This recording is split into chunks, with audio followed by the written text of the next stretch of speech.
I'd like to call to order this November meeting of the RSU 25 School Board. If you'd please join with me in the Pledge of Allegiance.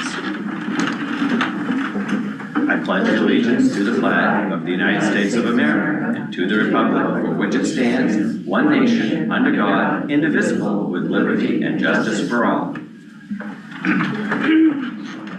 Josh, would you please be kind enough to take the attendance? Yes, Mr. Foster.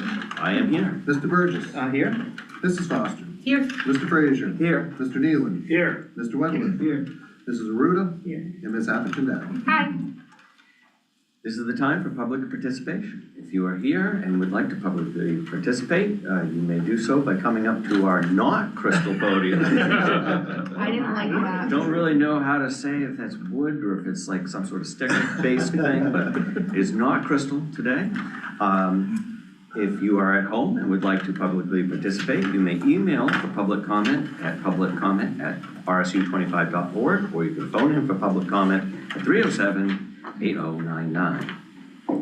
And since how we don't have a line, I think we can move on to adjustments to the agenda. I have just one adjustment this evening, and I would like to add to L1B Cam Wadley for BHS Wrestling Volunteer. Okay. Next, we have the approval of the minutes. I would look for a motion. Well, I move that we approve the minutes of October 21st, 2025. Second. We have a motion and a second. All those in favor? That is unanimous. Thank you. Next, we have communications and correspondence. All right, I have a couple of communications for you this evening. The first, you have a letter in your packets from the Education Association from Darcy and Sarah, just letting us know the support staff's intent to negotiate. As we know, this is a negotiation here.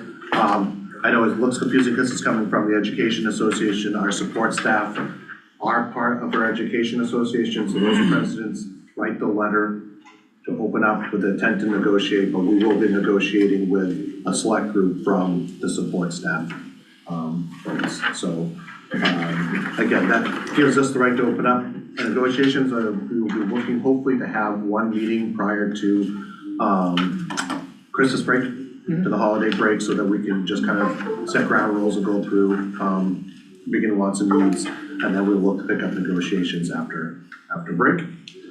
The next communication I have, as I spoke to at the last meeting, we were approached by BAR about them offering services to the Miles Lane School at no cost to the district. As we know, we've had a pretty good run with them and they like us. So they kept coming to us and said, you guys really can't say no, because we're not allowed to go ask other schools unless we get a yes from you. So Christina and I met, and Christina has met with the folks from BAR a couple of times. So we have agreed to work with them. It is going to look a lot different, just given the timeline changeover from Christina to another principal next year. And it just being elementary school level. But we do have a group of teachers that are interested in going through the training, implementing parts of BAR that I think will be great and successful, and they'll be in place for the new principal when they come in next year. Any questions regarding the communications? Superintendent's report. So I have just two things for the report here. And actually, I think, Tom, you're going to talk a reminder probably in your report about the December board meeting. So the one I will bring up is Tara. Mrs. Woods and I met just before the Finance Committee meeting this afternoon with members from CDS. And we thought members from the Department of Education, although members of the Department of Education were not there. It was just members of CDS. In regards to them looking at us if we would like to join cohort 3, which would be offering FAPE to 3- and 4-year-olds, which we will be obligated to do by 2028 by law. All schools will have to. There is already been 2 cohorts. Last year was cohort 1. This year is currently cohort 2. Next year there will be cohort 3. So they're trying to bring groups of schools on to help work them through the process, so that when everybody is going to be doing it in 2028, there's not going to be a whole. I have that right, don't I? 2028. Yes. Yeah, I think so. I was just counting here. So they don't have all the schools kind of coming on all at once, and they can kind of iron out some of the details. I have been pretty hesitant to join cohort 1 or cohort 2. I kind of like to see everybody else just jump in and then see things catch on fire, and then have them put out the fires, and then make sure we don't catch on fire when we do decide to jump in. I will say that we are in a really good spot compared to a lot of schools, because we already have an existing pre-K program. We have an existing partnership that already has 3-year-olds in our building. So we are not really in a spot where many other schools have had to add infrastructure, space, buildings. We do not really need that. Quite honestly, we're doing a lot of what would be asked of us to do this anyways. So as you may or may not know, currently CDS provides services to students that have disabilities for 3 to 5-year-olds. And then we pick up from there, obviously when they enter public education. This is Alicia. Oh, you can continue. Okay. I'm just holding my thought. All right. We would basically be taking that over for CDS. So we had a pretty good conversation today. We got a lot of our questions answered. I will not say that I'm 100% committed to one way or the other to make a recommendation. I do believe that Tara and I are going to talk with the rest of the administrative staff and be looking to make a presentation to the curriculum steering committee in December, and really kind of take a look at what that would look like for the district. If it makes sense, we want to jump into cohort 3, or if we want to wait for cohort 4. But it was a good meeting. There was lots of information that came to us, and we were passing that along. But I would expect the board to hear something from us after we talk to the curriculum steering committee, one way or the other, what our thinking is. Just the acronyms CDS and FAPE? So FAPE, Free accessibility to public education. Okay, that's free and appropriate. an You know appropriate, what? I was okay. close. Yeah. I was So, close. That was a providing big thing. education to students with disabilities. So Okay. basically students who have. And CDS, what does that stand Child for? development service. Oh, okay, all right. No, good question. Sorry. I know we threw. I don't live in this world, I live in another equally confusing federal VA world, but Absolutely, yeah. We've got a question. Veterans Affairs. I do come from the world of early childhood education, and so I just wanted to clarify something that you said. You said that ultimately the public school would be filling CDS's role doing that, so they're gonna be no longer working with the 3 to 5-year-olds? Okay. In terms of delivering services Yeah. that would meet their IEP. So that, all schools will be filling that role, Yeah. by state statute. Yeah. So eventually we will have to do that. By 2028. Yeah, what I will say is that we are doing that in some cases, and lots of schools are right now. So when they don't have the providers to be able to, That's what I've been very aware of, I'm is sure. their lack of, just people to be able to, waiting lists are very long for children to Yes. be able to get in those services. So I wonder if that's an attempt to, and as Tara said, Work on that. in our meeting today, it's something the schools are really good at, Yeah. is at providing services, because we have people on staff to be able to do so. We just need to make sure that we have the ability and the capacity to jump in sooner than we need to. But if we do decide to jump in, it is all reimbursable to the state. So there will be an allocation to us, so it would not be costing us money. If we were to have somebody move in that had a high cost to them, they had to go to a special purpose private pre-K program, or we had to hire a one-on-one, that would be 100% reimbursable to the state through this program. So makes sense. there is, again, more information that I think we have to kind of collect our thoughts after this meeting. I know Mrs. Beers would love for us to jump into this, because quite frankly, we get these IEPs that have been developed that haven't been met, and then we have to, Then we have a mess, we gotta. we have to deal with them when they're kindergartners anyway. So Yeah. the idea is that it are a mess from the very beginning, you know, and we're building IEPs that we know that we can. So But we are not in compliance currently for the 2028 requirement. we, no. Okay, cool. That's all I want. Again, what I will say is that we actually have 3-year-olds in our building, which lots of schools don't have 3 or 4-year-olds. So we have a pre-K program and a partnership with a Head Start program. So we do have those students, but we do not provide IEP services to those. So in 2028, will we still have those preschool services, we'll just be doing the IEP portion versus the CDS, that's, Okay, so Head Start's not going anywhere? No. Okay. We may have to look at some, and again, that's the digging we have to do.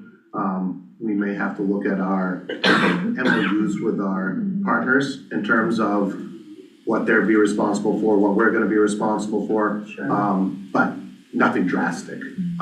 I will say that ACAP has been a very good partner. They're the new Aroostook County Action Partners. Sorry, I'm getting better at it. That's actually true, sorry, I read it's Community Action of Aroostook, Washington, and Hancock counties now. Okay, well, until that changes, I'm gonna go with ACAP, because in my mind. ACAP people know. Yeah, they took over Head Start for Down East Community Partners, DCP, who has been our partner for years.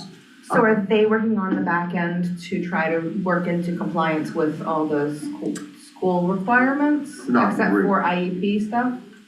It doesn't sound like they're held to those standards, Yeah, and we've no. gotta supply it. Now, this is really gonna be a school-driven thing, but they will be a support, especially for our 3-year-olds, in a number of different ways. And again, I think we need to collect our thoughts around this a little bit more. We'll have So a better we're playing pickup presentation. sticks right now with this. But I just want you to know that this is coming, and we really, the thing is, we have to make a decision whether we wanna join cohort 3 by January. So we really need to make that decision. That's why we wanna come to the December curriculum committee meeting, so that, again, we don't really need a formal board action, but we would just kinda want some consensus as to, we support this move. Again, it's not like it's gonna be a bottom line effect to us from a fiscal standpoint. It's really more of capacity, and are we ready to take this on type decision. And being in cohort 3 means that we're live on that for the 26-27 year. Correct. Starting when And- school starts. And if we're not, we're still doing it 27-28 year. We have to, correct. So it's just a 1 year, not a, Yeah. We have to. We're not doing this 28, period. 28, the following 28, because next year's 26, 27. 27. You'll hit 27, 28. There's cohort 4, and then after cohort, so we don't, it's a 2-year. is it two? Yes. Okay. 2.5 years from now, Because actually. cohort 4 is not everybody. It's everybody who's left. So the choice is cohort 3 or All right, well, cohort 4. it's maybe one, maybe two, but it's definitely coming down the road one way or the other, so you can't, Josh, this you said we isn't, have this the isn't something you can infrastructure. just avoid. We do have the infrastructure to handle it, the physical infrastructure. Yeah, we do. Personnel, What's that? No. we have the personnel for that. That's what we have That's to what look I'm at. worried about. What we have to remember is, we're only talking about students with disabilities additionally to that group of, that we have. So Okay. if you Correct. say, like, right now, we can figure having somewhere between 12 and 14 3-year-olds, just as a guess. Total.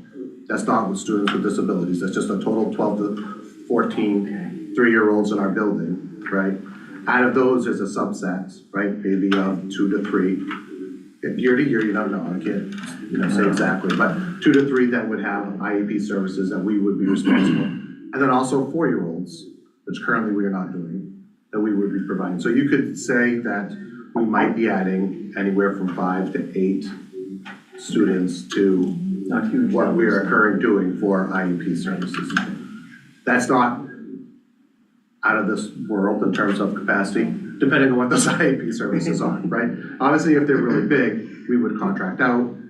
Again, if we had to hire a one-on-one, that's reimbursable to the state. I mean, there's ways around this, that make it work. Honestly, our biggest concern is child finding, it's just finding the students.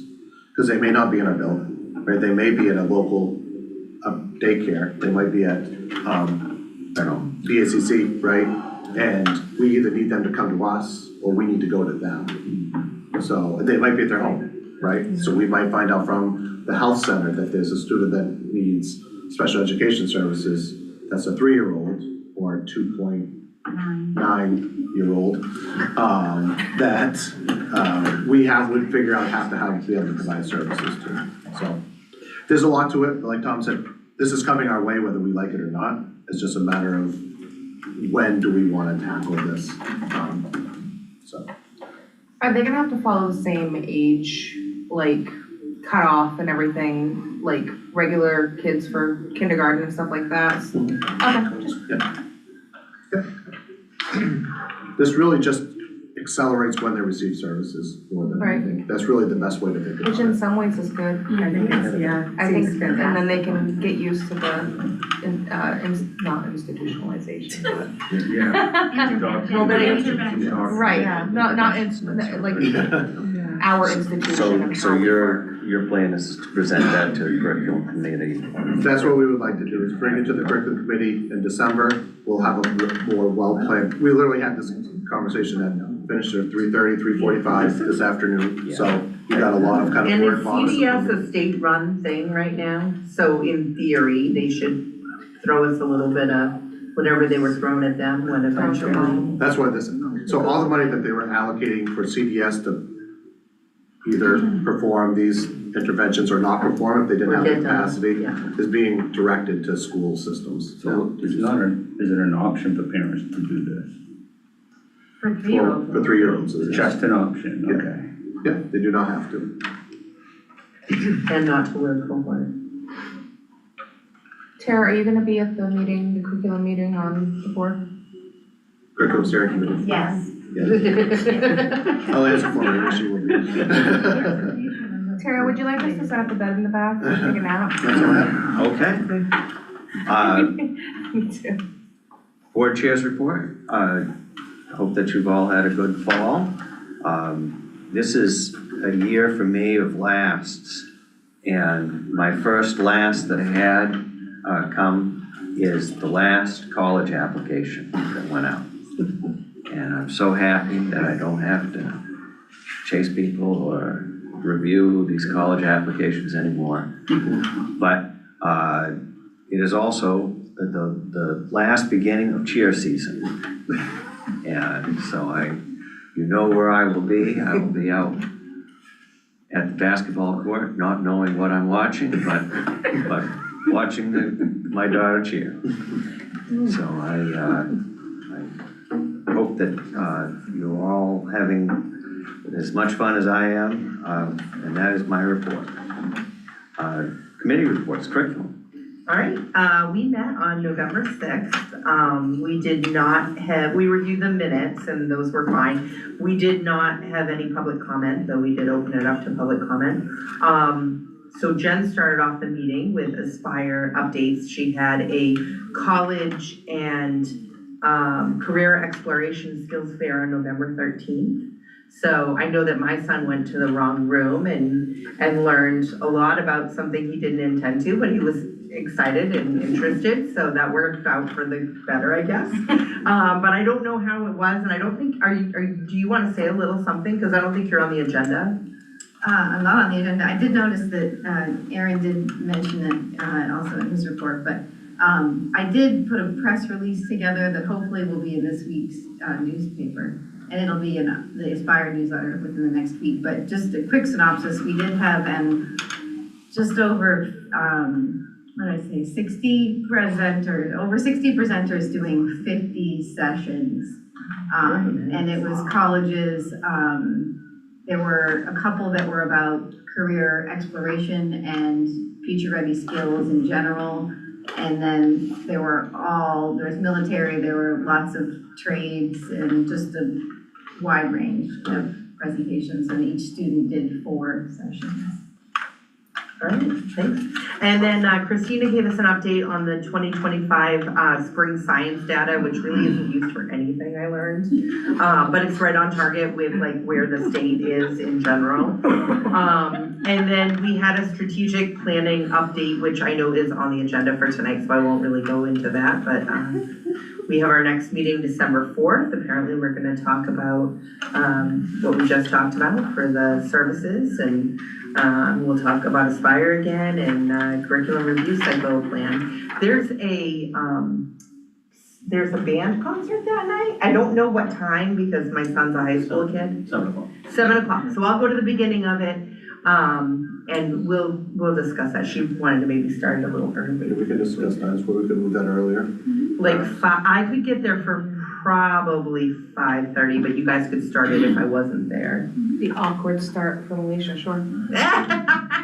And then I would be able to get to, I would like to get to the band concert. That's gonna be fast. That's fast. But it sounds like we have a lot to talk about, so it's gonna be exciting, be there.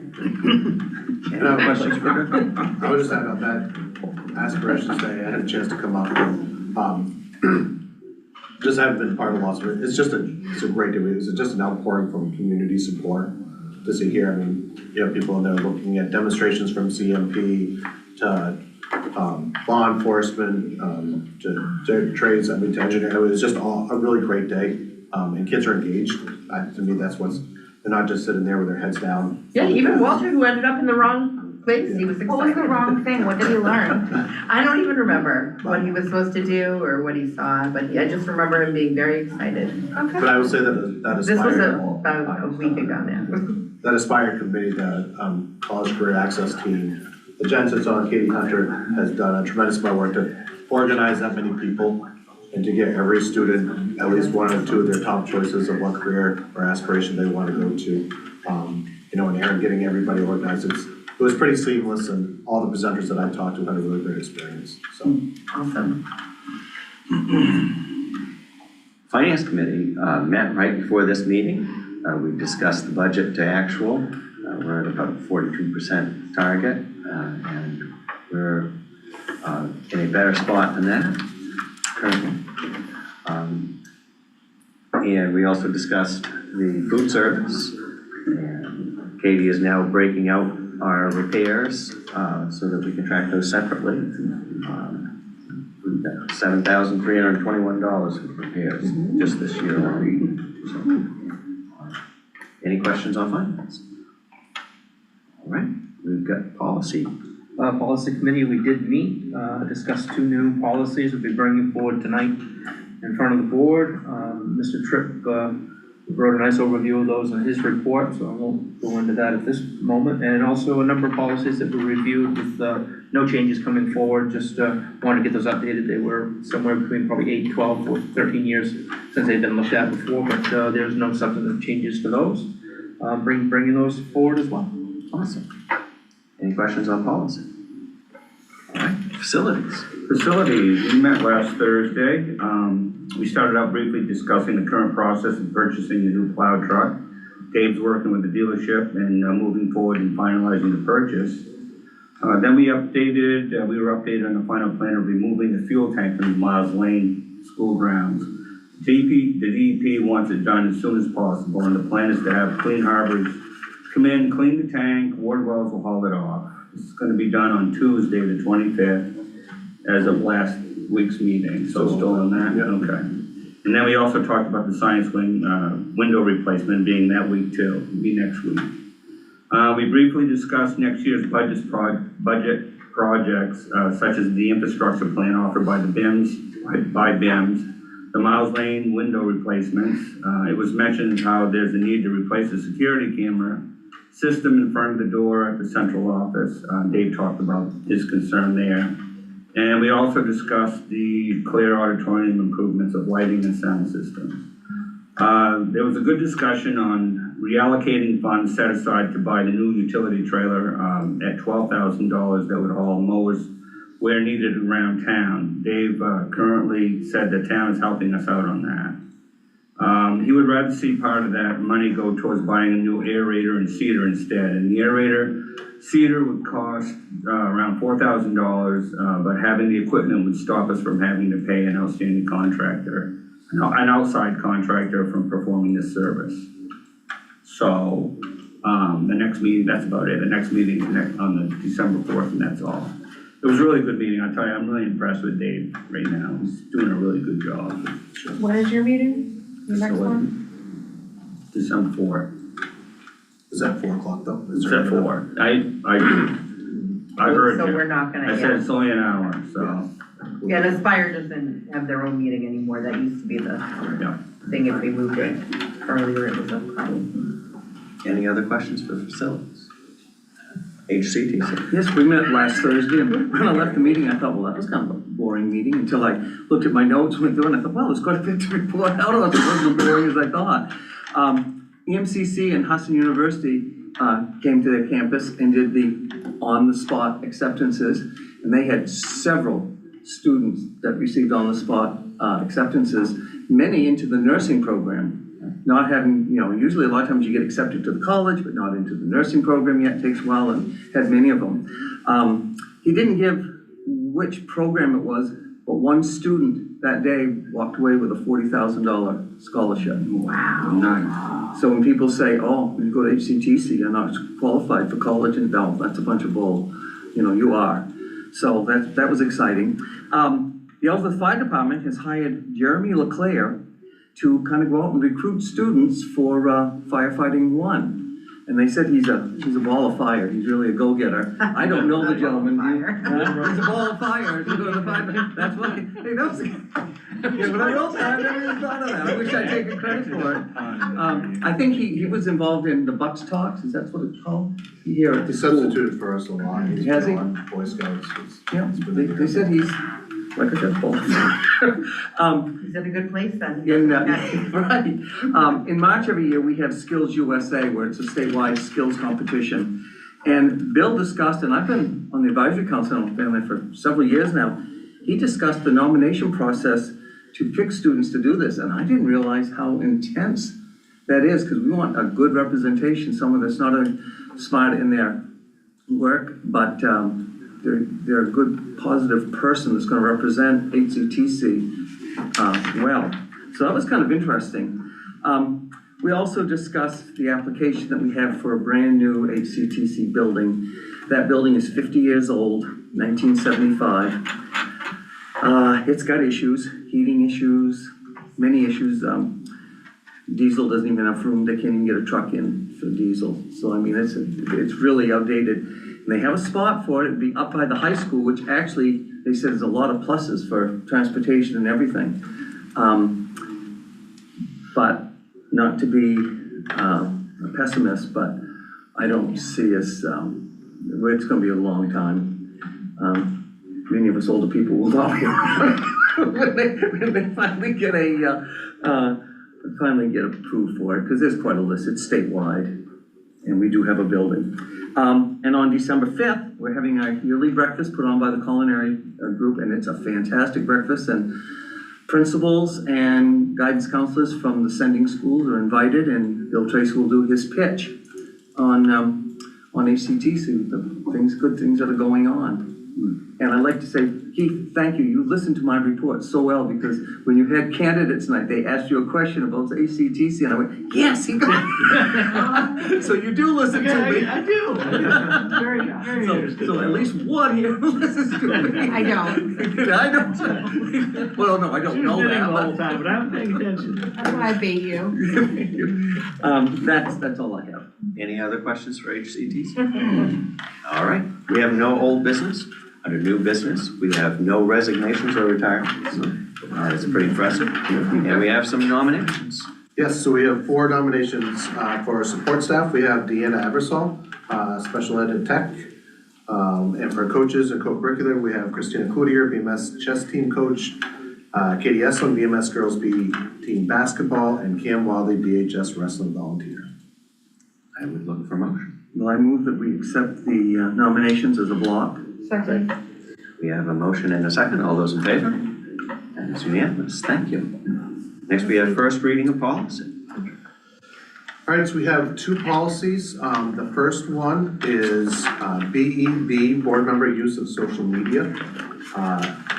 So if you remember 2 months ago, we actually brought forward a very similar policy regarding staff use of social media. I'll say similar in the sense of really kind of talking about the roles and responsibilities of an employee, in this case a board member, to using social media responsibly, respect to their role. The big takeaway out of this policy is, so the reason I brought this forward is we didn't have anything here, and this was one of the suggested policies that MSMA has. I thought it paralleled what we did with the staff social media one pretty well, so I thought it just kind of made sense for us to have one for the school board. I thought it aligns really well with our code of ethics. There was really nothing in there that jumped out at me. Most of it's really pretty common sense. I think we had a pretty good discussion about that. it may be redundant in a lot of ways because of our other policies, but it is very specific in terms of naming out social media. And really the big thing is that, you know, kind of like what we talked about with the staff one, is that, you know, people have the right to freedom of speech. But you have to make sure that you're not doing it as, your speech is saying as a representative of RSU 25. So you can't be speaking on behalf of the RSU 25. So as elected officials, you folks have, you know, this ethics responsibility in terms of what you say out there. You can't be construing it as if that is what the board is saying. Could we do this for Congress? I'm not gonna get into that. All public officials, I think. Tom, we don't do politics here, no. And again, I said this pretty clearly. I'm in bipartisan. I said this pretty clearly at the policy committee, and I truly mean it. This is not being brought up because I think that this is an issue for this board, by any means. This is, it was a good conversation, and I really just thought it made sense to mirror what we did with our staff. And unfortunately, you see this play out in other places in not such a great way. And I want to make sure, again, kind of thinking this similar to our next policy that I'm going to be bringing forward, kind of the guidelines when you have new board members come on. This is kind of a nice playbook to be able, you know, that binder that I gave you for the school board implementation. I see this policy being included in that one as well. I think too, and I got thinking about this as after we had the meeting, that, you know, policy, and at least in my view, and I hope others, is to outlive us and to provide guidance for people that come along and take our places. And I think this fits that quite well as to what the roles and responsibilities are as a board member in the usage of social media. So I kind of thinking about that in hindsight and thought that And that's I hope kind you mean outlive our board positions. Cause I think there In should be some, an in update some of our before our cases, it time. could be the first, but, yeah. So, thank you. And you said you got the verbiage of this from Maine School Board? Yeah. Association? Yeah. Yeah, this one is pretty much word for word. I see that it references the executive sessions, which I think is very important, that we make sure that we maintain confidentiality on that. I didn't see a specific point, thou shalt not say anything that happens in executive session, but. I thought there was a. Oh, yeah, it's mentioned. Am I missing that? Maybe I'm just missing it. It is mentioned. As far as in here. Yeah, I thought I remember that, but I might. Well, Right, it that does third say one. with regard to confidential information, I mean, that's Right everything at in the last, executive session is bottom of page confidential. 2, Exactly, section 7. Okay, Yeah. there we go, okay. if you look at the very Yeah, last sentence. I was going down through all of Yeah, these at the other bottom. ones. Very bottom of page 2, the last sentence. Should never disclose discussions that have occurred. Perfect, perfect. Maybe one time. Well, you know, for somebody who has never used and will never use social media, I'm one to really judge all the rest of you. Right. Doesn't apply to you, right? Again, sometimes, you know, I think part of our conversation was, we don't always just have to have a policy just because they recommend it, and that's true, and this is very common sense. But unfortunately, like I said, that meeting, common sense is not as common as it sometimes ought to be, so. No, it's a good policy to have. Yeah. I think it's very important to, in this day and age, to have agreements about how we'll be on social media with each other. And to the next one? Then, do we need to make a motion to pass it on to second reading? I'll get another one first. Okay, we'll do them both first, okay, all right. I can do them separately, but people, okay. All right. Do it in four. Second one is IMB, again, brand new policy. This is actually one that Mr. Ward and I have talked about a little bit off and on here, about teaching about controversial, sensitive issues. Again, not really because we have had a glaring issue with this, where, I mean, unfortunately, people always, whenever you're talking about a sensitive or controversial issue, if you're asking people to explain themselves, or if you're trying to play devil's advocate to depth in a conversation, it can be perceived as indoctrination, trying to impose your viewpoint on another person. So what we really want to have is almost like a playbook. so that if, and I think we see this play out mostly at the middle school and high school level. Certainly, it can happen at the lower levels too, but this is primarily a middle school, high school. But, you know, if we have a teacher where we need to have a discussion about, and they just have questions, and I used to get that as a high school principal all the time. I wanna talk about this topic, you know, I wanna make sure I do it in the right way. Can I have some guidance? And I really feel like this is a pretty good playbook to be able to give a teacher and just say, hey, look, it's okay if a student wants to research a controversial topic. It's okay if you wanna teach a controversial topic. We just need to make sure that we are providing multiple sources, staying clear of bias as much as possible, offering both sides. And again, our goal, and it's really tough to do this, and people steer away from these, I will say teachers do, you know, for a fact, because they don't want to deal with perceived backlash, is that we want to produce informed thinkers. Like that is our goal as educators, is we want students to leave here as informed thinkers that can disagree with each other and have civil discourse. My personal non-superintendent trip is we're missing that in our society a lot, it's the ability to have civil discourse. And if we can find ways that we can produce that, I think we are doing a benefit to society. I think this at least provides the groundwork for a teacher, a playbook to be able to do so. And if they're not able to do so, this provides the administrator to provide some corrective feedback and say, you know, you need to adhere to this policy. This is where you're kind of misstep. I think this is so needed, because I listen to talk radio all the time, and if you listen to talk radio, the teachers get a bad rap, because according to them, every teacher out there is telling students how they feel it should be, and you should listen to me, and blah, blah, blah. And that isn't, you know, yeah, I'm sure there's some that do, but I think this is so needed, and I really love the way it was worded and everything. There might be some, but that's an easy thing for people to say when what the person comes away with is something that's other than what they might want to hear. So, you know, if we're doing our job, people are making up their own minds, like you said. And it's tough because they're not in the classroom, so they have to go based off of what they're hearing from students or from others, and, you know, Sure. when you don't have information, you fill in the gaps, and so I mean, these can be difficult conversations to have, but I don't think we should be avoiding them completely. Agreed. Will the teachers be given a copy of this policy, or? I think typically when we have policies like this that are specific to staff, it's something that principals will review at a staff meeting. You know, and just say, hey, as a heads up, this is, you know, the nice thing about this, and we did send this to the teachers union beforehand, and we have a teacher on the policy committee with us. This is what we're doing. Like, this is common sense. This is how we are operating right now. So they'll review it, but it's not gonna be like, oh man, I have to go back and figure out how to be a teacher again. No, this is what we do, and they're just gonna be like, okay, thanks for the update, Aaron, Beth. Let's move on to the next topic, right? Because this is what we do. And my hope is that having this in place, the teachers will know that they're supported within the district, and you know, because this is hard work to do, and they do catch, you know, we were talking about like enraged calls and things like that, and so I want the teachers to know, like, to feel a sense of being supported by this policy being in place. That's what I'm hoping. So, and forgive me again if I've missed a sentence.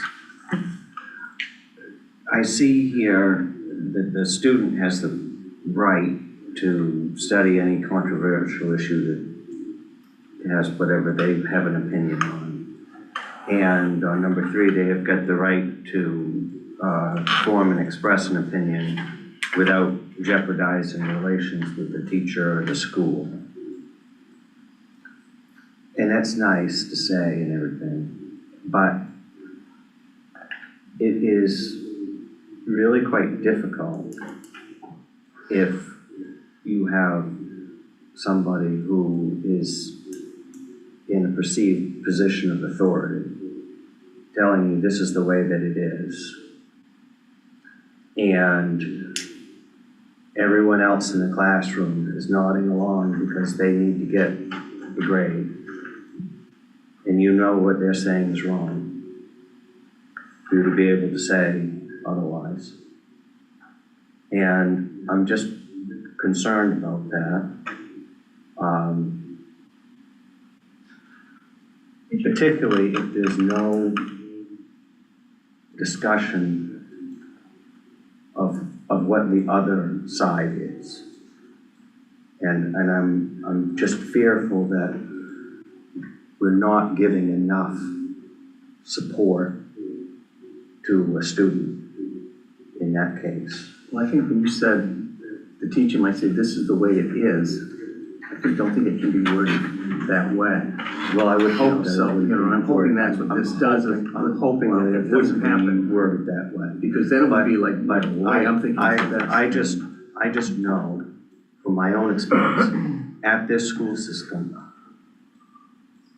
years ago before Beth Dickey came there, so it's not her fault, but it was at the middle school. And my daughter was sent home homework, and the task that she was made to do was redistribute Elon Musk's fortune. Now, that has a very political connotation. It was before the election, so he hadn't even gotten into anything, and somebody had already decided they didn't like him. But that has a very set political agenda. There was no discussion as to why this was, or why this should be a controversial topic, or a leaning or reasoning as to why I wouldn't redistribute somebody else's money, because it isn't my money. And that was done at this school. So I have a tendency to believe that there might be some people who would take advantage of this policy and would say in front of a set of students, this is the way that it is. Within the policy, it talks about fact-based, not opinion-based. I think Talking C, about the responsibility of the teachers also in section C, yeah. that they have to the students as well. And I think a lot of it might be handled in that section. Yeah, and I would hope that we would hold our teachers accountable, not just defend, I agree. but also That's what the defend our policy is trying to students. say. That if we do graze into a discussion of communism, which I think is definitely needed, I think there's a lot of people who don't understand what the devil communism is. And I don't think an appropriate discussion is, the Rambo discussion either. But I don't think when you're talking to kids in the 6th grade, a discussion of how to redistribute wealth with no context is an appropriate discussion. And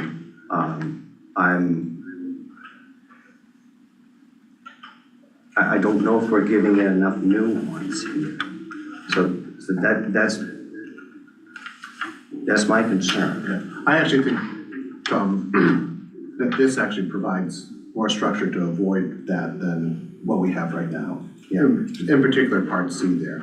I think that really kind of speaks to avoiding what you just spoke to. Now, obviously, if that happens, then administration needs to be made aware, and then we need to address it accordingly. But I think we can now point to actual parts of a policy and say, this is what you did, and this is where Why you shouldn't be doing that. I think typically what, at least in my experience as an administrator and as a teacher, I taught math, right? You're teaching math, and then you have a little bit of downtime, and it's around election time or whatever, and the next thing you know, conversation between two students gets off the rails, and you're trying to, it's the non-scripted, that you're trying to rein back in. Yeah. But the scripted stuff that you're talking about, I think, is addressed in this, is able to be addressed in this. What I guess I'm saying is you know me, and as a student, I was just the same. It doesn't matter. I would have been the kid to go and tell you that you could go jump in the lake, because I don't believe in anything that you are saying right at this moment. But I know my children, My children aren't like that at all. And so, they're wonderful, loving people that believe absolutely everything that their teacher tells them. And so there's a lot of power there. And we should make sure that we don't take advantage of that. Yeah, I was taking it the same way that Josh was, more that it's more framework to be even more impartial and to just foster those communications between different opinions and not picking a side, is how it read to me, but. What I liked about this actually is that part B where it specifically lays out the students' rights. Like, yeah, I mean, we kind of know what the teachers should be doing, and we do put that out of there in part C, but I think it's nice for us to be able to put out like what the student has for rights in terms of the classroom, that they can form. Now, obviously, there is they can't be attacked, they can have opinion, they can't be attacking or harmful, demeaning to other students, so. Students or teachers. Or teachers, right, so Nobody gets it. the context, obviously, when we limit is we gotta make sure that we're keeping people safe, right, but yes, I agree, that the way at least the intent and the way that I interpret this, and Aaron and I looked at it, that this is going to allow administrators to have, I think, really productive conversations with students and staff about how these conversations and these lessons should be designed. I said this during the policy meeting also, but it's a skill that you have to learn in order to have these conversations, right? And so they're not going to know how to have these difficult conversations just because they've reached a certain age or a certain grade level. And so we're providing that space for them to develop that skill, and it'll be messy, but it's a learning process. Other questions or? I thought we talked about adding a reference to the handbook and stuff. And Keith, I meant to ask before this, because I couldn't remember, was it the handbook that we were gonna reference on that? The opt-out, it was the Any opt-out. pertinent, there is an opt-out for some content. You have an opt-out for content, right, but that's like if you wanna exclude yourself from the curriculum. So I had an opt-out in there, but it didn't seem to make sense for me to, the I exclusion. think what we asked was, anything that's pertinent to this, that would dovetail into this one, that would be, The only one I It could should think be would be the referenced. handbook. I mean, we could reference the handbook on there. I don't think this really makes sense to reference the opt-out curriculum on there, because I feel like we had talked about referencing the handbook, but we This went is just round a- and round, and it might have been confusing. and I could add that reference to the handbook, and actually I can do it while we're doing this all. Well, It did come out. maybe, I mean, if it doesn't fit with, I just, because you can opt out of controversial or, You can have to any curriculum. yeah, so, I don't know. I mean, it doesn't hurt to reference anything, I guess, so. we could put Yeah, that in it's there. not as really a reference. part of the That- policy, that it's would- just would- pointing would out make that I sense. guess something that's also. it allows people to like look at something else that's of a similar topic while they're looking at this subject. Perhaps. I just couldn't remember if we actually came to a conclusion or not at the meeting. No, and I didn't have it in my, I know we had talked about handbook, and then I thought we said that we didn't think the handbook really fit well, and then we talked about opt-in, and I think it all it's- came from the point that most of these policies do have any legal statute that would be pertinent to it, but also any references and policies that already exist, and this didn't have any, so it's like, there must be something. yeah, there's no statute, and I double checked that, because there's almost always a statute that is referenced, and there was no statute for this anywhere, so I did double check that I didn't just miss that, there is no statute to reference here. I don't mind putting those, and I can have that there for the second reading, if that's. Yeah, it doesn't contextually change anything, I couldn't remember what we decided that night. That was a good catch on that. No, I appreciate that. Are we all set with that one? And then the other ones are just review only, they're really boring ones, and they're very short, and there was no changes to any of them, so they are in the folder.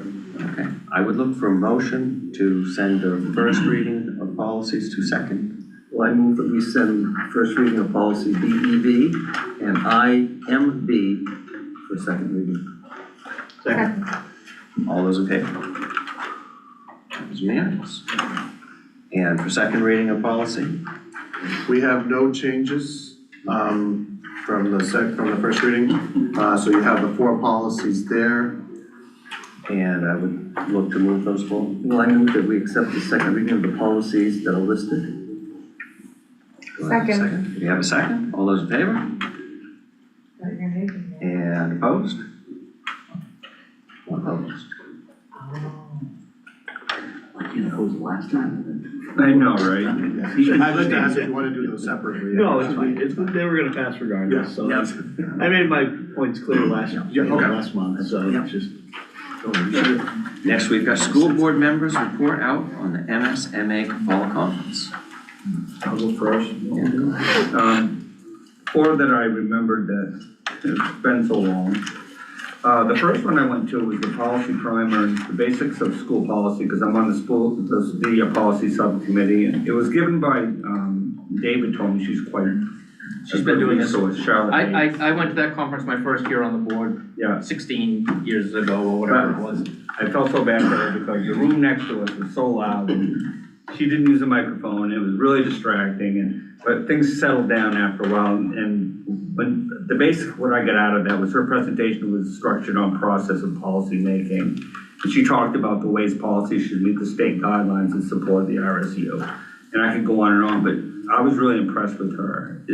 She made her way through it, but it was for policy, it was kind of interesting, really. Yeah, she is the, as has always been, the contact person at MSMA for policy questions and developing policies, so. She knew And her she's been stuff. doing it a long time. Yeah. Then the second one was the, you gotta be kidding me, the wild world of special education. Should have gone to that, I got that brochure for it. I can send that to you too. Yeah, you were there, and You were there. it was basically, she was in on it. This was presented by the Drummond and Woodson. They presented 4 different true stories and some very extraordinary scenarios involving special ed students and the outcomes of each. And it was like, holy cow, how did they get through that one? And there's a lot of just different stories and a lot of good dialogue too from the people there. The third thing was the student violence in school law. I think everybody went to that one. David, You're you were taking there. everything I know, have well, you don't down have to here. talk about it no more. Anyway, that was basically a presentation on different violent student-teacher confrontations, and they explained each case scenario. We should go on about that one. The current state of AI in schools, and Abby and I went to that one, and basically about AI in schools today and the different ways and the different things like plagiarism, and how it can be challenged. And it was really interesting. There was one thing that. He put a prompt and he said, now imagine you give this to a child and you wanna know if they're using AI. There's not a lot of ways to tell. But he said he copied and he pasted the prompt into AI, and it was something about history, but then it was all about Sam Adams Beer. And what he had done in the prompt in white on white text said mentioned Sam Adams Beer. And so it was just kind of interesting that you can embed things To catch them. to sort of catch people if you want. Although I said that wouldn't have worked with me because of the way my brain works. It was broken up into 3 sections. I probably would have cut and pasted all 3 instead of one big chunk. But he said, oh, it would have worked on me. So that's all I have for that. I've heard about that, and I would just change the coloring to black. But you didn't know it was there. You didn't know. Oh, He was did it it. embedded? Yeah. It was Oh, see, there, I but just copy, I just literally type it out at that point. yeah, if you had typed it out, you wouldn't get caught up. I went to another AI one after that was kind of more an educational AI, and that was neat little games that you can go, over with your family and your kids, and that was really cool. My first day, I signed up without knowing for the keynote speakers session, which was called Changing the Narrative, and basically was his keynote speech was about like marketing your school. Like, you're doing really good, cool things and people don't know about it because you can't market it. And unfortunately, there weren't a lot of how-tos with any of this stuff, but just really talking about the importance of getting what we're doing out there so that people know. People all think they know exactly what happens in school because they went there. But they're not there right now, so they don't know. Like, even we don't know exactly what's happening in schools. So, but if you get things out, then that's one way to do it. I also learned that if you give him and I Yacht Rock trivia, unstoppable. Unstoppable. That's about it. Everything else, not very good. That's about it. Listen, I tried. I tried for the pop music, it just wasn't happening. We got one of those. I don't listen to it. And you wanna talk more about your? I'll go. So, Dan and I I, had one more thing to say after that. listen, That was very exciting and very relevant. go ahead. Oh, okay. Cell phone free. I can't believe I was using the Hoover thing, but I just saw it. Couple schools that went cell phone free and how they did it. One doing it similar to how we're doing it, and another one, I think it was, Morse High School in Bath. was it more? Yeah, it was Morris. Yeah, we went to that together. Oh, you can talk about it. You talk about it. That was, honestly, that was the most exciting one to me because they brought 3 students. And we got to hear from the students' point of view, and that's just a teaser until David does his. Okay. So anyway, I went to a few of the same ones that Dan did. I mean, a lot of us were in the same ones, but I did do the student violence in school law, and it basically talks about the main dangerous student law, and then procedural response plans, and how it applies to all students, including those on IEPs and 504s. It was a lot for, what was it? The first one that we went to, but then the Wild World of Special Education, that one was, they went over the court cases and how each of them it could be about policy versus morality, but the foremost is FAPE, so free appropriate public education. There you go. So I think I had to actually look it up while we were in it, because they kept saying FAPE. I'm like, what is this FAPE? Yeah. Like, so I found that a lot of them don't really spell it all out for you because they expect us all to know these things, but a lot of the topics were basically anything from school day hours to transportation, how far does transportation go? In one of those court cases, it was basically transportation stops at the curb. But in that situation, it actually was, no, you have to help the student leave the building. You have to help them get out of the building to the bus. To the bedroom, the other room. It was a whole thing. So, and then there was a curriculum for a special education student being a proper education for them. And then, like, when the statute of limitations is null, because the school didn't identify the need for special education services early enough. Then I went to the Robert's Rules of Order, which is basically how we do the whole, motion, second, et cetera. That was pretty interesting. David did say that we do a lighter version of it. It's more of a modified, I think it lends itself well to having conversation and discussion, and it doesn't focus on the formalities. And I Right. think if you can look on YouTube and see other districts that inquiry of order, I went to the. Years ago, I went to a MSMA conference and I was a delegate, and they had to have a parliamentarian at that to run the meeting. Yeah, and I think it that becomes more about the formality of the meeting as it does the content and the discussions that we need to have, so I think Well, I that's think why it helps where we're at. when there's a lot of public comment, which we have so much of. It helps with that more so than it does with, the actual initiation of the meeting and everything, so. The one that I liked the best, was the early intervention pre-K in public schools, and it didn't really cover what we were talking about earlier, but it did cover, basically, I have it right here, hold on. It covered anything from the cost to the implementation to how the catchment areas and how we would get people, say that Orrington doesn't have that implemented, but we could we have a catchment in that area that we could bring them into, or Dedham, they don't have it or whatever, but we could bring them into it, and how we can get the areas around us in and increase all of our Revenue. All of our revenue, exactly. So it's just, we have to get on it, Tara. We gotta get on it. I I said guess that. we gotta be cohort 3. And I did, That's what I I'm just sent hearing. it to Tara because I didn't even think about the fact that it would be something that she would be interested in, but, the person that actually put that on, she was excited about it. She was really excited about it, she's happy to share information, I'm sure if you messaged her, she'd be super happy to tell you. But she was part of cohort 1, so she has quite a bit of information about this already, what's working and what isn't, so.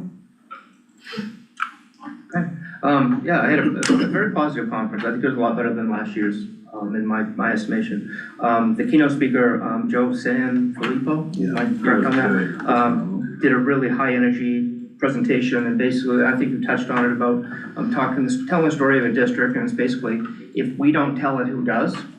Somebody's going to. Somebody's gonna tell it, whether it's negative or positive. Some cool things that they did within that district, they created, when they signed a teacher's contract, they had a signing like a college athlete with the banners and with the stuff on the desk and an audience, and they broadcast it and they celebrated it. And a lot of times they brought in the kids that were gonna be in Brought in that the kids, classroom. you know, high fives all To around. congratulate them. They Take note, created a Aaron. level of merchandise that people in the community bought. They told their story, they built their school, and it was just basically grasping that, and if you don't tell the story, who's gonna tell it? So, He was really fun. it was a very high The energy Boondocks of presentation. Wisconsin too. It's like Yeah. amazing. Went to a number of conferences from Drummond and Woodson, our lawyers, one on what effective advocacy looks like, another, which was very informative, was one around, First Amendment rights and public participation, which I think is kind of a hotbed topic. And I don't think you have to look very far on YouTube before you can find something that's right here in Maine that could be very local to us, having issues. And one thing that was really pertinent to me was the lawyer said, you know, as school board members, we are community members. You know, we're not highly trained, but yet in Mr. Foster's place, you know, could be faced with a situation that could cost the district money due to not protecting somebody's First Amendment rights and being sued, and having to make decisions on the fly that we are really not trained for. And that's in any of our public positions that we have, whether you're town council or anything else. And just some really good ways to keep yourself out of trouble, but yet satisfy the public's right to participate. Very pertinent, I think, for the time. But as to Abby's point about cell phone usage, we went to one conference, I think Abby and I happened to just double up on these, but one was given by the superintendent of Central High School in that district. They're adopting a policy that's very much like ours, where it's kids are asked to kind of self-regulate, to use their phones during certain sections of the day, to teach them as they become into our workplaces that there are appropriate and non-appropriate times. And then we have the contrast with RSU1 using the yonder pouches. To lock Where them the up. phones are put into a pouch at the beginning of every day, locked into that pouch magnetically, and they unlock the pouches at the end of the day, and how would they feel it positively affects their school day. I wish we had gotten to talk to kids from the first school, because the kids from the second school were so positive.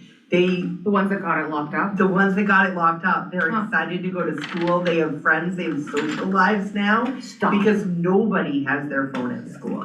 But I'm not saying we need to go in Let's that do that. direction, Let's but do that. it was very positive to hear. But there was a large amount of administrative oversight that had to take place, that somebody has to take that phone and put it in the pouch at the beginning of the day and ensure that it's locked, somebody has to unlock the pouches at the end of the day, they have 1,100 students, I don't know Yeah. how many people it takes to do that. Well, the kids did it themselves, but they still all had to come All up to under this supervision. magnet and All in the was a lot. supervision, so, it was expensive. And they used money from like COVID money. yes, from To money get, to do that. yeah. But I had a conversation with Dr. Tripp the other night, after our policy meeting, if maybe we could have a report out on how our policy is working, as we've renewed that effort in the fall, through communication with parents and students, and how that's going, and just to get an overview of that at some point going forward before the end of the year, I think it would be nice. Yeah. I like where we're at right now. I think teaching kids to be responsible, as opposed to, I The do other- too, the it other just, side. they were so happy, and maybe they just picked the 3 happiest kids at the school. They did But it communicate. made my They heart happy communicated to very see well. the young kids, like, their kids just aren't like that, like, it was nice. But overall, the conference was very positive. Had a great conversation with a school board member from Yarmouth. She sat at our table during lunch on the second day. We got talking about what are some of the things that are affecting our district. You know, they're a very affluent community, but yet they're struggling with their budget due to the valuation being up at 100%. They've got a long-term superintendent that's getting done there. How are they gonna fill that void? They have nobody from within that's interested in the position, how to keep the momentum forward. So it's very, very interesting having these conversations and valuable conversations, so. Thank you for the time, and it was a great opportunity to go. I liked it, it was a good time this year. You were the queen of points down there, you won, the league. I worked for that. You did. I didn't win, I worked hard for it, To win. and I already bought a I, canner. for one, thank all of you for going and giving me the ability to dodge out of this one more time. Tom, Should be mandatory. I will be good. I won't report on what I did, but I'll be good. You heard the whole story, but I'm gonna give the highlights. I was the delegate this year, and I was one of 63 people that participated in a Zoom meeting the Saturday prior to the conference. And it was a good experience. It was very interesting the way it was done. The Robert's Rules of Order, I had never heard anybody call for the question before, which means we stop debate. Okay, debating has gone on long enough. You've stopped debate, now we vote on whether we stop debate or not. that's how So I've I never know. heard that before. So that was kind of interesting. I took 2 things out of this. I'm a lot smarter in technology than I thought I was. A lot smarter, because there are some people that are worse off than me. And number 2, and I learned from them, they're like, oh yeah, I'm not gonna do that. And number 2, some people just love to argue. You know, some people just live to argue. And those are the 2 things I took, but it was a good experience, it really was. I got a much different version of that, but. I wanna do hear appreciate- about it. I appreciate you all going, I know it's time away from work, time away from families, but there's a lot of information, and I know you guys kind of hear me bring like what the administrators bring from our, professional organizations, but I think it's important for you folks to hear it, firsthand, and more importantly, connect with other board members that are experiencing the same stuff that we are. So thank you for taking the time to do that. That's it. And thank you, Scott, for giving up a Saturday. I mean, that's, So sad. He's retired every day. I know. At one point during, when I said I'd like to argue, my dog had to go out. So, went out, took care of the dog, came back in, and I didn't miss a thing. Same part. They were Same still old- arguing. Just different people arguing, like, yep, never missed a beat. And you keep on, you stay mute the whole time. Yeah, that's always important to do. Very important. Now is the time for our administrator report. This is Dr. Tripp and Mrs. Hall, strategic plan timeline and process. Yeah, so this won't be real long here. As you know, as we talked about, we are gonna do a revision of our strategic plan, and we did present to the curriculum steering committee. Thank you, Aaron. 300-296. 296. 300.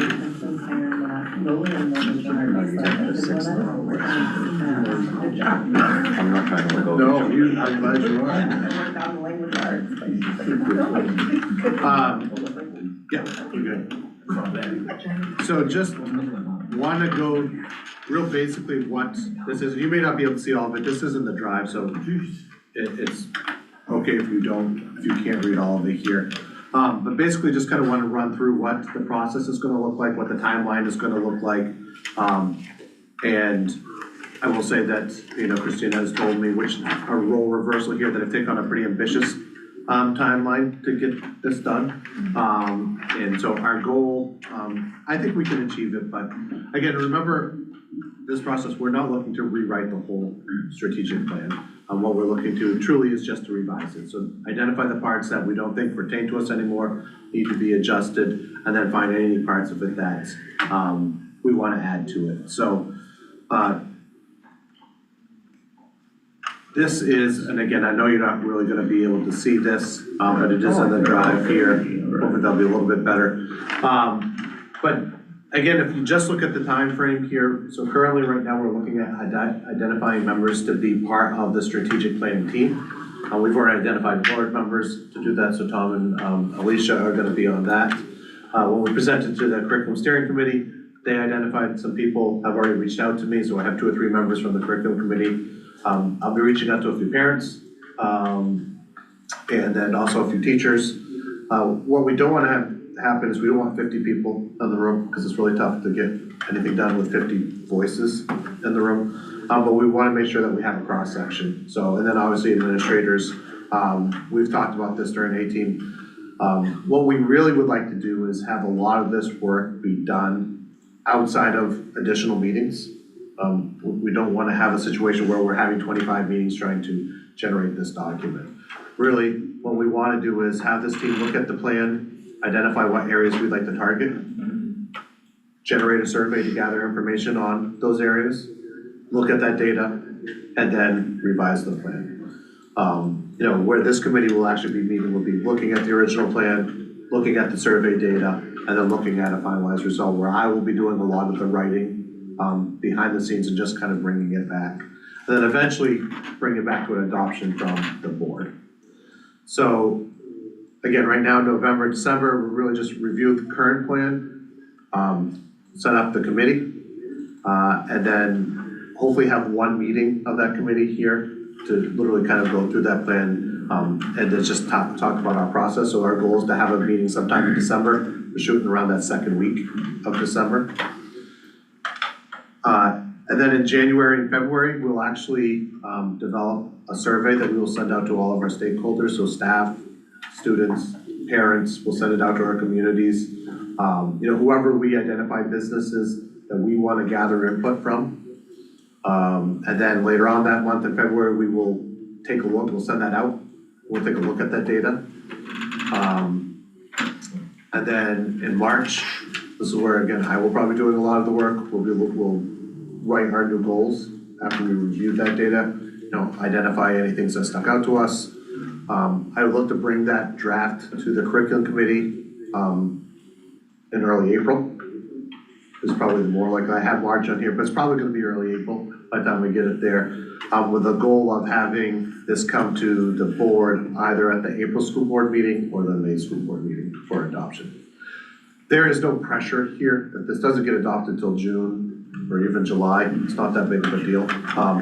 But You got budget going on at the well, same time. and that's a good point, Scott. The reason that it's not a big deal if we have the final piece done, I agree. What I think is important is the data collection and the identifying themes, so that as we're going through our budget process, you know, ideally, when you're gathering this data, you're trying to identify what is still important to our communities, what's still important to our staff, our students, our parents. And if we're gonna go through a challenging budget cycle, which I don't anticipate a non-challenging budget cycle for any year to come, right? It's important for us to say, if we're gonna have to make a tough budgetary decision, we could use this as a guide, not to everything that we do, but if we get caught in a situation where you have to cut $250,000, this is gonna let us know what programs we probably wanna stay away from, because the community has identified them as being pretty crucial. Yeah, and when we did this the very first time, you know, you might remember that the community came out heavily in support of the trades. And that wasn't really something that was, I think, at the school levels, the thought process, that they didn't even, and it wasn't the state's thought process either. And so that's why we went in the direction that we went, and it's been incredibly beneficial to our students, and I In think fact, probably it's the state was defunding That's the right. trades, That was and really all of what- that money is actually in our local budget. but it was very heavily supported by the communities. They said, no, we want you to keep the trades and the industrial arts and those programs in place. We don't want to lose those, and that's been. And we've completely shifted now the state where they're driving all their money into our CTE programs, and that, because that's where the need is, so. And some of the times, you know, speaking with the community helps you to not just get a gauge of what, you know, what a special interest group wants, but actually what you really need in the community, so. Yeah. And it's important, and I know, Tom, you've used this in the past, but, you know, anytime that we're looking to modify, I hate using the word cuts, nobody ever wants to cut anything, but there's certain programs that you have to have, like we could never cut a foreign language out of our school system, even if it comes back on this survey that it's not important, because you have to have a foreign language, like it's mandated by law that you have to have that. You have to follow laws. Right, so, The way that it works. you know, but there's other things that we don't have to have, but again, the community really feels is important. So I'm not saying that we have to have a finished product headed into the budget cycle, but I do think it's important to have the data that we can use to help guide our decision making. I think it's important for you as board members to have that data presented for you. So And the that- intention is that this is a living document and is reviewed on a regular basis, not just then we put it away for 10 years and we look at it next time. You know, I think what will separate this process from our past revision that we did in 2017 and then the original writing of it in 2010, I think it was, is that there's technology out there that can help guide us through this process in terms of, you know, as much as we like to worry about artificial intelligence and how it can be detrimental to things, there's actually really useful things that we can use here in terms of, you know, just as an example, and I showed this to the curriculum committee, is that, you know, I plugged in our strategic plan that we currently have, and I just asked it to kind of like identify key areas that are strengths, identify some weaknesses, and where some things that we can start crafting some questions around. More as an idea is just to give us general talking points, right? So, you know, it gives us, I mean, our areas of web, but it actually goes through each one, and they say, if we're talking about strategic goals and objectives, these are some requirements that they would suggest.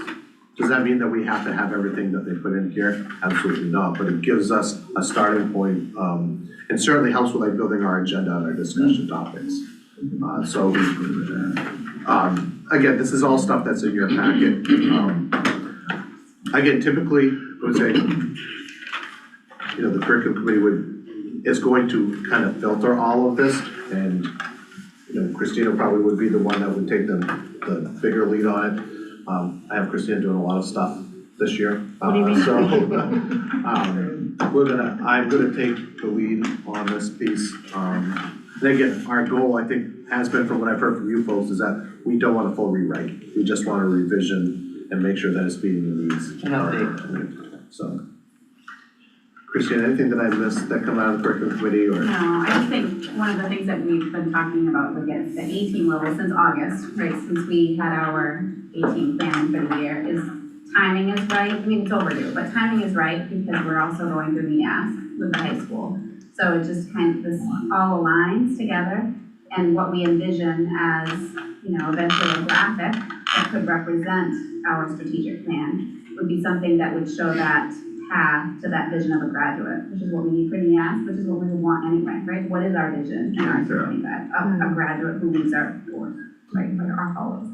So, and we talked about like that pre-K to 12 progression on getting us there, and what does that look like? So. You know, again, the strategic plan really, as you know, I mean, we're, as administrators in particular, you know, I don't think we could pull a student or even a teacher and say, hey, what's our strategic plan and what are the goals inside of it? But certainly it's something that all of our administrators are looking at in regards to, like, if they want to come up with something that they want to add or they want to, you know, try out. Ever since I was a principal in the school, we always ask us, we do the same thing, how does it fit into our strategic plan? So if it doesn't fit into our strategic plan, don't even bother bringing it forward, right? It has to be aligned with what our community and what our school board and what our staff students have said is important to the district. No random acts of kindness. Yes. Mr. Boothby was very fond of that statement. But it, you know, I think it is very true. And again, I think more than anything, that I think we'll get out of this is it will reemphasize, or I think just kind of give us, like, we're doing good work in this district, right? This board is doing good work, our staff is doing great work, our students are doing great work. I think what we will hear, at least that's the hope, but my guess is what we're gonna hear from the community is that they like a lot of the stuff, they want us to hold on to it, right? Now it's gonna be our job, as administrators, you know, and as board members, is how do we continue to do that work with the resources that we have. I would be happy to answer any questions that you have about this process. So you said that you'd like to have some meetings here in a couple of weeks, Yes, but you don't have the group yet. right, I still have a few more members together, I have a good start on it, but I'm targeting that second week of December. And you'll reach out there. Yes, I will reach out to you. That's Just keep us Monday. updated. Yep. Monday's great for me. Okay, will you email that to me, Felicia? Huh? Email that to me, please. So I will remember, Fine. thank you. Can I just text you? That's fine. Any further questions on this? All right, then we'll move on to calendar and announcements. Curriculum Committee, December 4th, 6 o'clock. We Pause like right to there. actually have it at 5:30, does that work? Works for me. 5:30 good for you, Alicia? I've already changed it in my calendar. Do you mind 5:30 reaching out it to is. the remainder of the members, just so that they're aware that it's gonna be? Yeah, I'll make a Earlier. note in I'll do, the agenda next, I'll have the agenda ready, but I'll send it out next week with that in bold. Perfect, and I will do my best to get there on time, I'll probably see if I can leave a little early from work, just one time. Policy Committee, December 9th, at 5:30, right here. Finance Committee, December 16th, 5:30. Oh, I'm sorry, I did that line slip thing, sorry, 5:30 We in knew. central office. We know. Thank you. Finance Committee, December 16th, 5:30 here. School Board meeting, December 16th, 6 o'clock here. Facilities Committee, December 4th, 4 o'clock, central Yeah, office. actually, I think that's gonna be a field trip, remember? Yeah, but We'll we send that out. don't know where we're No, going. but he's gonna let us, he's gonna email us and You let want us us to know. oil tank? Possible, around. possible field trip. Yeah, Okay. possible, I mean, Don't hold the oil tank, All right, And just on the school board meeting, and I do I want might to have make to an come to that announcement meeting. to everybody. There, we do a superintendent evaluation. why? And, For field trip. there's a Google form, it's gonna be sent to you via email from Sue. You need to submit it by December 5th. Okay. Allow time for tabulation prior to the December board meeting. Okay. Please take your time to fill The this out. evaluation for superintendent. Evaluation. Josh will really appreciate the feedback. Ones, and we will have Not all all ones. traditionally, we have not had administrators at the December board meeting because we go into executive session and like, good, that's still. Yeah. Okay. And then the last thing just for a calendar announcement, it's not on the school calendar, but we'll be sending out a communication to families, because all the other schools in the county as well, the 23rd, is a half day. For the schools of December, December 23rd. It is on our calendar, you said, right? It is not, so for whatever we didn't put it, because it hasn't always, depending on where the 23rd falls, it's not always a half day, so. It will be a half day, we'll send a communication out to families that the 23rd will be a half day. That will keep us in alignment with HCTC, and the other schools in the county. I would make a motion to adjourn, that's all we have. Second. We've got a motion and a second. All those in favor? It's unanimous. Thank you, everyone. Thank you. Thank you for taking the time.